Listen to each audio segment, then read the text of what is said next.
الناس دايما بتسأل ازاي نقدر نعالج انقطاع التنفس والشخير أثناء النوم بدون جراحة أو جهاز السيباب. العلاج عبارة عن تركيبة بتتعمل على أسنان المريض اسمها Mandibular Advancement Device أو جهاز تقديم الفك.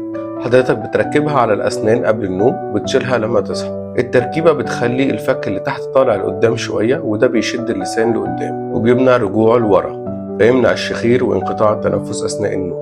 معايا موديل لأسنان أحد المرضى، ودي العضة الطبيعية بتاعته.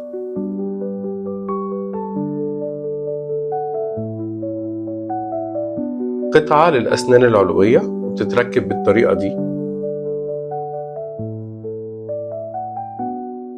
وقطعة للأسنان السفلية وبتتركب بالطريقة دي.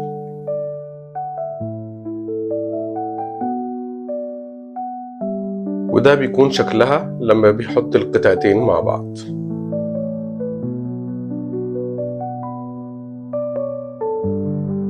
المريض بيقدر يقفل بقه عادي خالص، وبيقدر ينام بيها من غير شخير أو انقطاع في التنفس، وبيقوم من النوم فايق لأول مرة بعد سنين من المعاناة. حضرتك بتيجي العيادة بناخد مقاسات الأسنان. التركيبة بتتصنع مخصوص لكل مريض في المعمل وبتستلمها بعد أسبوع.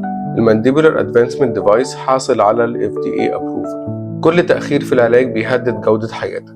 زور موقعنا واعرف أكتر عن العلاج وشوف آراء المرضى اللي بدأوا استخدام المانديبولار ادفانسمنت ديفايس.